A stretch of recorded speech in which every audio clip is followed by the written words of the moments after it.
Have you been trying to sound more like a native speaker in English? Where do I buy the Nike shoes? Well, you've come to the right place. Today we are learning 12 trendy new words in English. It's so fetch. What is fetch? Oh, it's like slang from England. Let's get started. Let's do this. The first word that we will look at is ghost. The word ghost that most of us are familiar with is the spirit of a dead person, like the kind we often see appearing and disappearing in movies. In this context, the word is a noun. However, the word ghost has a new informal meaning when it is used as a verb. To ghost someone means to suddenly cut off contact completely, usually with a romantic partner, by not answering their phone calls and text messages. It comes from the fact that ghosts disappear usually without warning. You'll often hear the word used in the past tense as ghosted, since you don't know you've been ghosted until it's too late. For example, I haven't heard from her in more than a week. She totally ghosted me. Do you have the last text you sent someone that didn't get replied? Ghosted me. Let's see. So I said, hola. I said, may put in a request for tomorrow. She said, what's up? I said, you and I go get Jamba and catch up in the morning. She said, ooh, yikes, that might have to be on one of my days off. I said, LOL, okay, cool. I said, just let me know. And that was the last time. You don't talk anymore? No? The next word is manspread. Have you ever noticed how some men sit with their legs so wide apart in public places that they take up more than one seat? This behavior, commonly observed on public transportation such as trains and buses, and in public waiting areas, is known as manspreading. Like many words in this list, manspreading is made from combining two words. In this case, man and spreading. Want to practice the word? Here's an example. Wouldn't it be nice if people would be more considerate about manspreading during busy times of the day? So here is sitting, man spread, sitting. By the way, if you want to learn more new words that native speakers use, you should try FluentU. FluentU takes authentic English videos like commercials, music videos, and inspiring talks and turns them into learning experiences. With FluentU, you'll have access to endless videos and audio with interactive subtitles, plus great educational features like flashcards, a built-in video dictionary, and quizzes. FluentU will help you have more fun and learn faster. You can listen to native speakers pronounce words, phrases, and sentences and practice repeating them out loud. You won't have to wonder about how a word is used because you can tap on a word to look it up and see examples from other videos. In fact, with its video dictionary, you can look up almost any word that you want to know more about. You can even listen to audio clips of example sentences. Sounds awesome, right? Give FluentU a try on desktop or with FluentU's app for your iOS or Android device. Click on the link in the description for a free trial of FluentU. Ready for more words? The next word is an action that you've probably already done. Facepalm, which can be spelled as one word or two, is a new word that describes the act of covering your face with your hand when you're in difficult or uncomfortable situations. It's a pretty natural thing to do when we're feeling embarrassed, frustrated, or disappointed. There's even an emoji that demonstrates this word. Here's an example. John had to facepalm when he accidentally sent an email to the wrong person.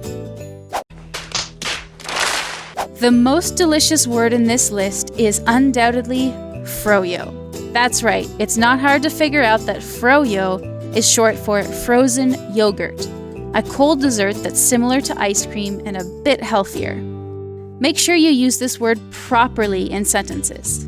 Usually we use the forms to get froyo with a friend or go for froyo.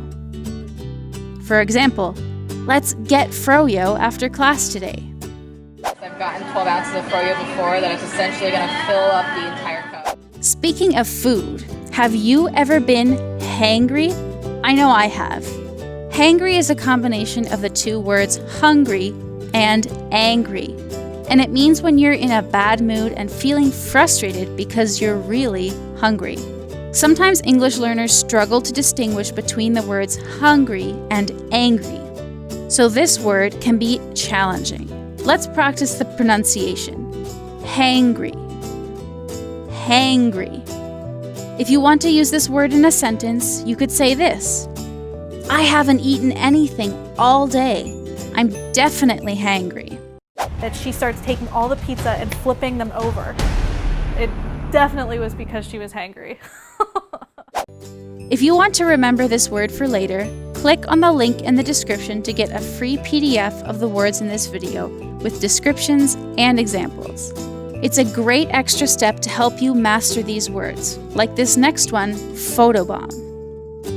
Remember the time you posed for that perfect photo, or so you thought, only to find that someone spoiled it by appearing in view when the photo was taken?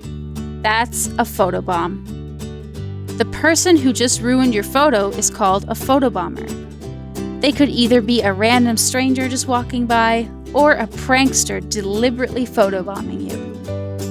Let's use the word in a sentence.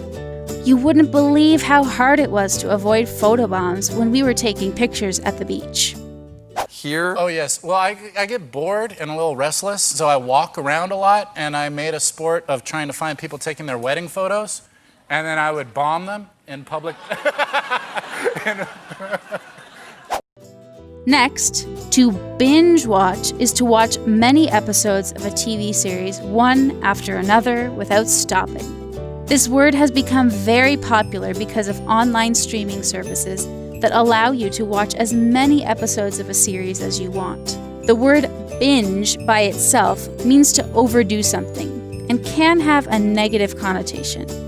For example, binge drinking is when someone drinks a lot of alcohol at once. If we want to use this word in a sentence, we could say, I spent the whole weekend binge watching the TV series Friends with my roommate. I can easily watch an entire series in a single day. 2 days. 10 hours of television a day. And I didn't even like it. The next word we will learn is Fitspiration. Similar to hangry, this word is a combination of two different words, fit and inspiration.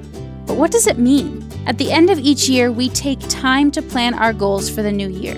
What can we do? Eat healthier, work out more, get more fit? Well, yes, but we need inspiration. So we look around at social media, magazines, websites, and yes, we have a new word for that. Fitspiration refers to the people, pictures, and social media posts that inspire us to keep pushing ourselves and staying committed to our fitness goals. For example, you could say, I was pretty impressed that my coworker had stuck a picture of Chris Hemsworth on his office wall for Fitspiration. And because of my love of being on stage, she recommended that I compete. I try to stick to complex carbohydrates and lean protein. Glamping is another word that is made from combining two words. Can you guess what they are? The words are glamour and camping. But what do those things have to do with each other?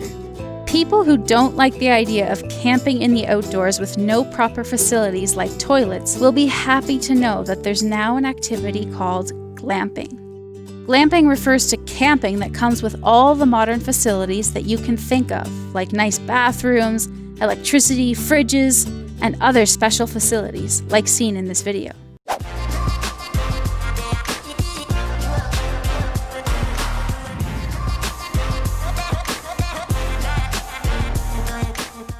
Want to use glamping in a sentence? Here's an example. No, I won't go camping with you, but if it's glamping, I'm in.